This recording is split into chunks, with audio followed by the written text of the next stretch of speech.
Okay, I'm delighted to be joined this morning by Gina Broadhurst, who is co-founder of Forgotten Ltd, a campaign that has been established, well, for reasons that she'll tell us about now. Gina, welcome to you. Hi. Hello, Frank. Good to have you in the downtown den. And let me just start by saying that, most people, whatever their political persuasion, whatever their views of what's happened over the last few days in terms of the Prime Minister's advisor and all that sort of thing, the common thought, I think, is that the Chancellor, Rishi Sunak, has done a pretty decent job in terms of protecting businesses and the business community. But of course, your campaign has been established perhaps to give him a nudge in a direction for him to have another look at the packages of business support that he's come up with. So tell us about Forgotten Ltd. Okay, so I myself am a small business owner. I own a shutter company in Surrey. So my husband and I are co-directors and we employ another 2 staff, and we put interior shutters into people's homes. So instead of curtains, shutters. We're a really fast growing business. And obviously when the lockdown happened, we shut our doors. We ceased trading because going in and out of people's homes is not appropriate this time. So then we started to look around at how is it going to impact our business and what support was available. And when Rishi Sunak made his announcements, we were thrilled. But then we looked into it a little bit further and we thought, okay, so our 2 staff are covered. And we're really grateful for the coronavirus job retention scheme. For that aspect, that is helping us immensely not to lose our staff. But actually, it didn't really mean anything for us as the business owners, and for the business, there was no support. So we don't qualify for a grant. We are home-based, so we don't have a rate, commercial rates. It's not really practical to furlough ourselves and just mothball our business. So our business works on about an 8-week timeline. We had loads of orders that were placed pre-lockdown, and those people continue to contact us and want to talk to us and have a dialogue with us. And if we're furloughed, we have to just, no contact, and that's not professional, and it's not really practical to just kind of mothball your business. So we found ourselves struggling. We have 2 small children. We have outgoings for our home and our business, and all of that was expected to just tick over with, a big fat zero coming in and a lot of money going out. So I looked around and found a Facebook group which was started by a lady called Philippa in Leicestershire or something, someone completely not connected to me at all. And it was really a support group for people like me. But when I looked into it, after about 24 hours, the numbers of people joining this group were just absolutely exponential, and common stories, a whole disenfranchised group of business owners with very similar frustrations and problems all across the country. So I WhatsApped this stranger and said, have you got 10 minutes to talk to me about something? And we spoke, and we made a commitment that we would flip this, and rather than it being an echo chamber of consolation, I guess, it would be a lobbying campaign, and we would seize the day, because it wasn't going to happen by magic. And we decided we'd just make this a public campaign. So Forgotten Ltd was born. And then we started to get offers of help from people all across the country. At one point, we had a volunteer in Japan. She was British, but she was in Japan. We were a global team. And we got up at the peak. We had about 20 people working on the project. So to get it rolling, this was I think the 9th of April we began. And today we're up to 5,000 plus followers on Twitter, 7,000 plus on Facebook, a really, really vocal, vibrant community. We got up to about 20 volunteers at the peak, but we've actually pared it back down now to about a core team of 10. And we feel what we're doing is incredibly important work, and we get feedback every day from our supporters and the disenfranchised business owners that we're, in some respects almost, I don't know, saving their sanity, I guess. The mental health implications of what's going on are huge. We're kind of like a cross between, I don't know, a business networking group, bit of that, bit of Samaritans. I mean, it is a bit nuts, you know, what we find ourselves doing every day. I do this sort of 10 hours a day, 7 days a week, and have done since the 9th of April. But, you know, we're generating national press coverage, broadcast, print media. We've done a stunt in the Westminster. I mean, just what we've done, this disparate group of essentially strangers, I think is just incredible. So the blueprint for what you can achieve when you just get the bit between your teeth, I think it's very much opened my eyes to what you can do if you really want to. And in terms of the campaign obviously catching fire, which is great, and it's fabulous that people have seen an organisation that they can go to, ask for help, get support, have their voices heard. Has the Chancellor's Office, the Treasury, government reached out to you and had a conversation with you up till this point? Not the Treasury, no. I mean, we've had individual conversations with a lot of MPs. That's normally stimulated through an individual member as a constituent, because mainly MPs will only discuss what they call casework if you're a constituent. So we encourage 3 actions daily from our members, and that is sign the petition, write to your MP, and follow us on Twitter. Now, obviously, they can't follow us every day, but if they haven't already, that's there. And write to your MP absolutely can be done every day. You know, MPs are there to serve us. It's not the other way around. So continually reminding them of our trials and tribulations and how they can help us and how they should be representing us in the House is really important. And when the communications come back from the MPs, we keep a log in the campaign office of who is in support, which regions, which constituencies, and we can really see a national picture of support. And the obvious supporters are going to be the opposition. So Lib Dem and Labour have been very quick to support us. But actually what we believe is key to this is the Tory backbenchers. And we do have a surprising amount of support amongst Tory MPs, more than you would probably perceive. I just don't think we've quite hit critical mass, which is why it's so important to keep that dialogue going every day. We have worked with some trade bodies and some chambers, and people like the Nighttime Industries Association have endorsed us. We're reaching out at the moment as well to big business. We're trying to demonstrate our importance to the supply chain and the knock-on effect of just allowing a really vibrant category of business in the business ecosystem. If small business fails, what are the implications on big business?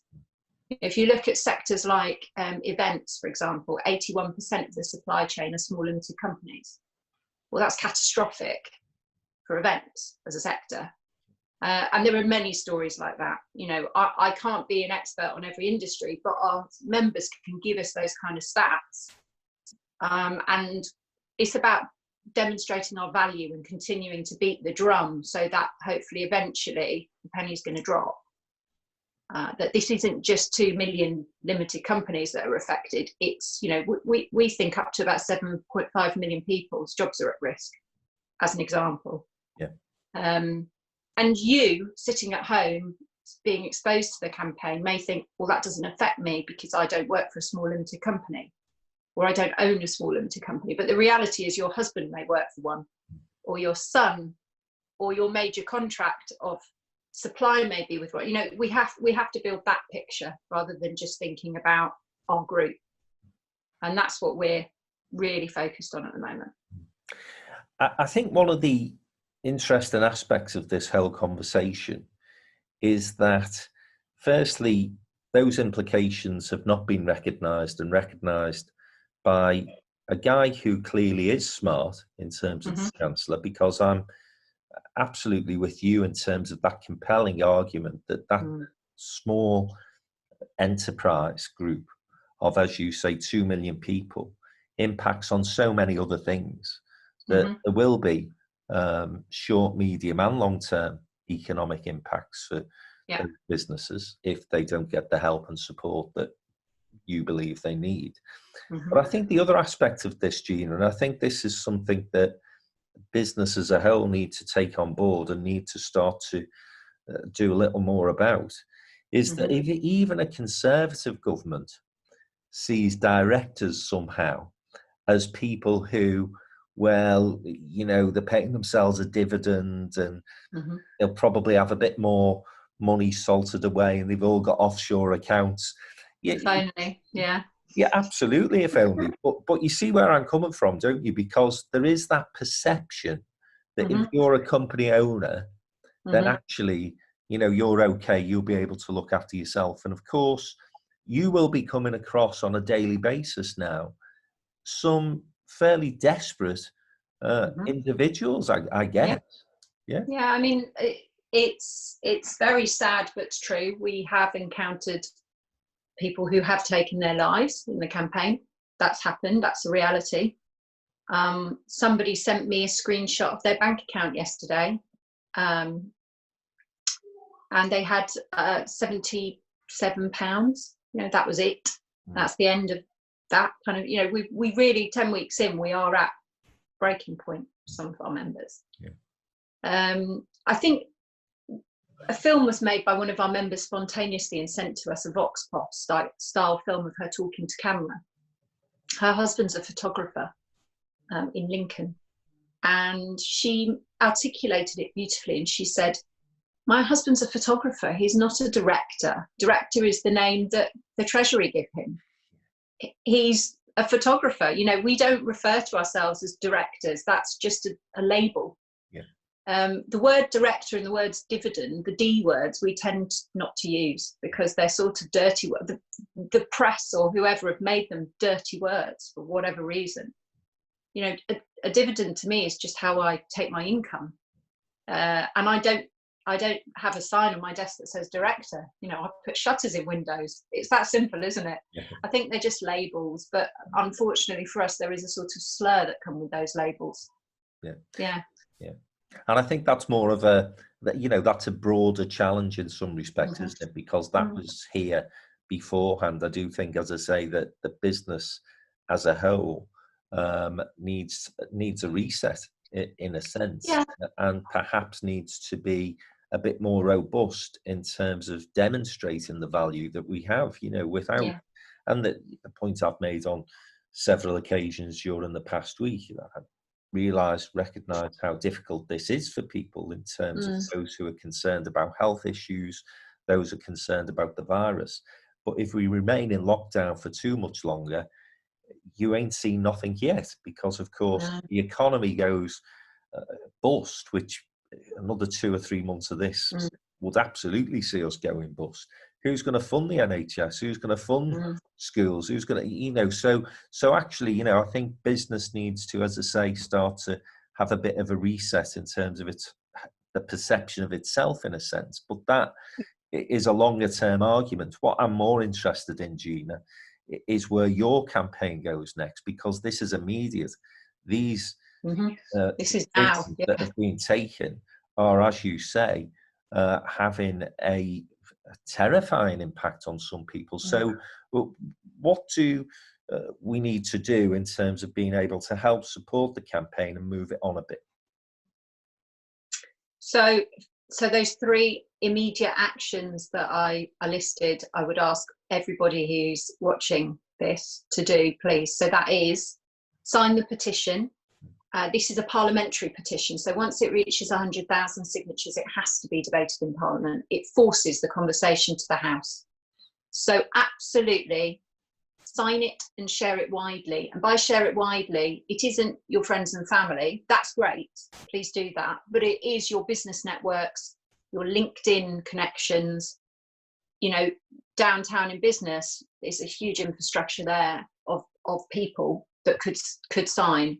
This will impact everybody, so everybody needs to sign that and push it over that line so that we can get that debate in Parliament. Write to your MP. You don't have to be a small limited company to be concerned about the impact of the damage on the economy. Write to your MP and ask for them to advocate on your behalf. Follow us on Twitter. Sounds like a silly thing, but Twitter is a powerful beast. Twitter is a great way to influence decision makers and policy makers. So if we want to reach MPs and journalists, that's probably the best vehicle. And scale, is everything. So, if we can send our message to 200,000 people a hit, that's great. What are the next steps? How are we going to move the campaign on, in all honesty?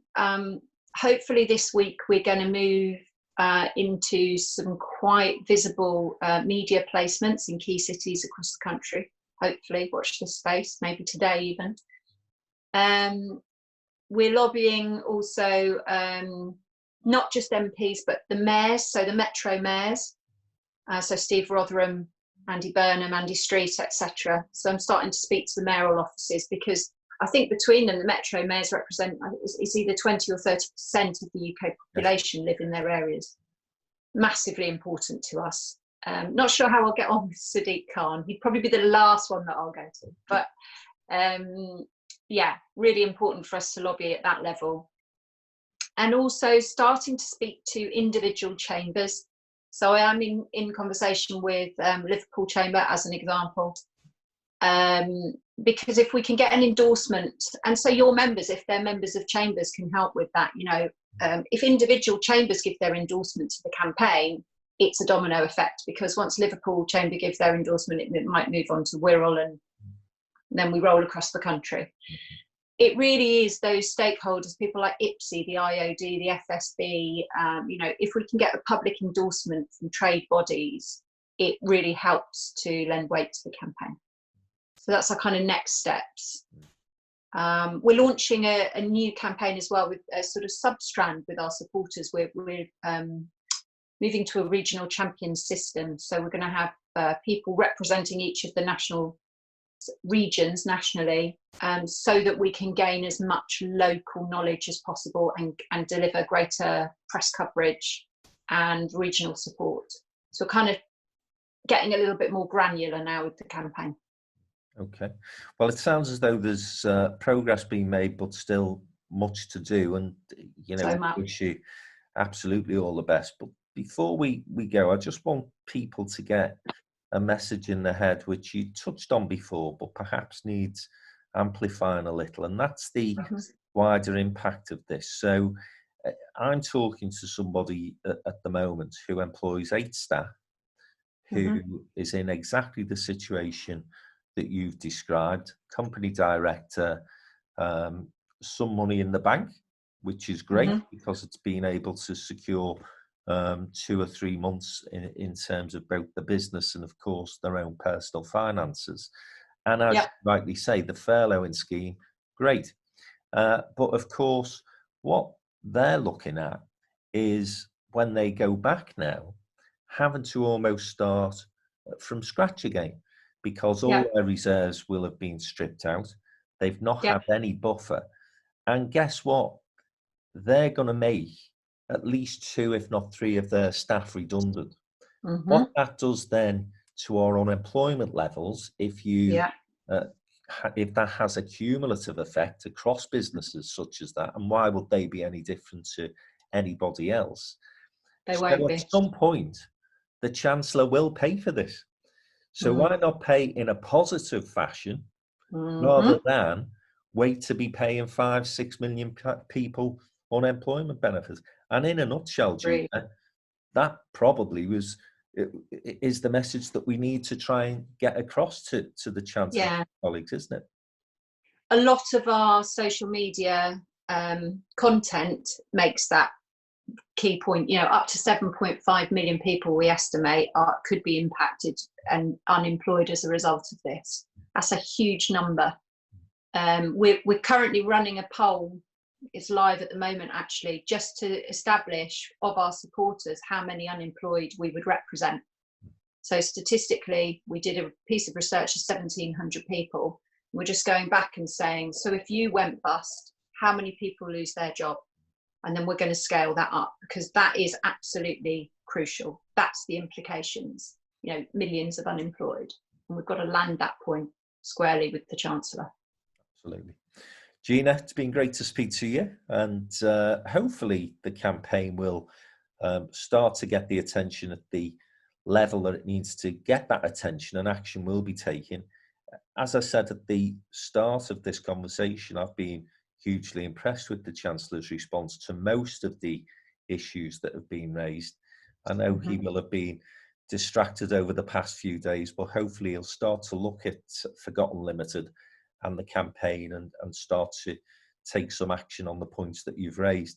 And if he doesn't, then I'm more than happy to get you back into the den in the not too distant future, and we'll give it another nudge. But those key points that you've mentioned, obviously, sign the petition, write to your MP, follow Twitter. So where do we go to follow you on Twitter? So our website, the petition is front and centre on the website. So the website is Forgotten Ltd, ForgottenLimited.com. Okay. And on all social media, the handle is at Forgotten Ltd, Forgotten Limited. Brilliant. Gina, it's been great to speak to you. And as I say, all the very best with the campaign. Thank you, Frank. Cheers.